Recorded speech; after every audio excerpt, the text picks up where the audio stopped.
everyone, welcome back to the channel. In our previous lessons we discussed nouns, pronouns, verbs and adverbs, which are the building blocks of English sentences.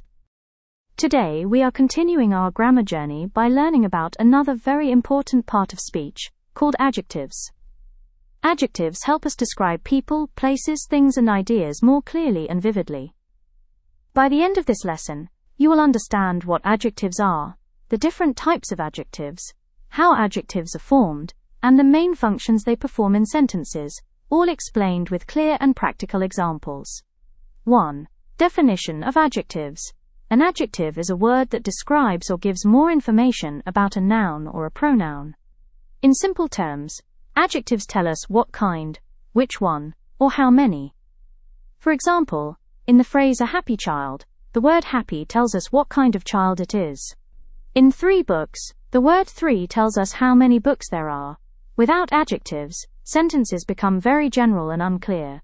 For instance, the sentence I saw a man is vague, but when we say I saw a tall old man, the listener gets a clearer picture. This is why adjectives are essential for meaningful communication. 2. Types of adjectives. There are several types of adjectives in English, and each type serves a specific purpose. Adjectives of quality, also called descriptive adjectives, describe what kind of person or thing something is. Examples include words like kind, brave, beautiful, and dangerous. In sentences such as she is a kind teacher, or they walked along a dangerous road, the adjectives give us clear descriptions. Adjectives of quantity tell us how much of something there is, especially with uncountable nouns. Words like some, much, little, and enough fall into this category. For example, we have enough water or he showed little interest in the lesson. These adjectives do not tell an exact number, but give an idea of amount. Adjectives of number, also known as numeral adjectives, tell us how many, or in what order. They include cardinal numbers like 1, 2, 3, ordinal numbers like first, second, third, and indefinite numbers like many, few, several. In sentences such as she has 2 sisters or this is my first attempt, these adjectives give numerical information. Demonstrative adjectives point out specific nouns. These include this, that, these, and those.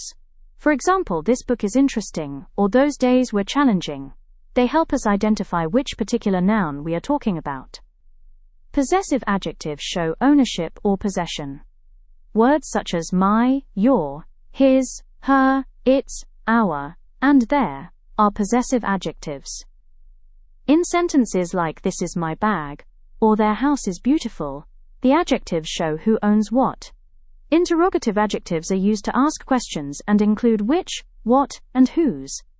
For example, which subject do you like most? Or whose book is this? These adjectives always come before a noun. Proper adjectives are formed from proper nouns and usually begin with a capital letter. Examples include African culture, Kenyan tea, and English grammar. They describe nouns by linking them to specific places, people, or cultures. 3. Formation of adjectives. Adjectives can be formed in different ways. Some adjectives are formed from nouns by adding suffixes such as full, less, or afris. For example, beauty becomes beautiful, care becomes careless, and danger becomes dangerous. Other adjectives are formed from verbs, especially by adding ing or ing. For instance, interest becomes interesting when describing something, and interested when describing a person's feeling.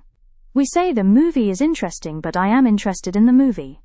Adjectives can also be compound adjectives, which are made by joining 2 or more words together, often with a hyphen. Examples include well-known, full-time, and open-minded. In a sentence like she is a well-known author, the compound adjective acts as one descriptive word. 4. Functions of adjectives.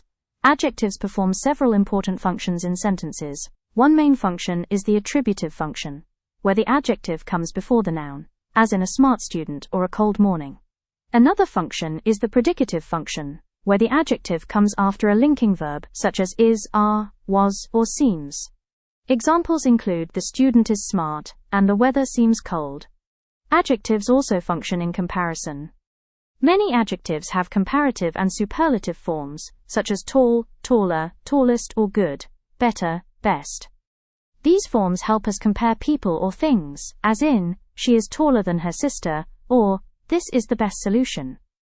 To conclude, adjectives are an essential part of English grammar because they make our language clear, detailed, and expressive. They describe nouns and pronouns, come in different types, can be formed in various ways, and perform important functions in sentences. Understanding adjectives will greatly improve your speaking and writing skills. In the next lesson, we will move on to adverbs and learn how they differ from adjectives. If you found this lesson helpful, please like the video, subscribe to the channel, and share it with others who are learning English. Thank you for watching, and see you in the next lesson.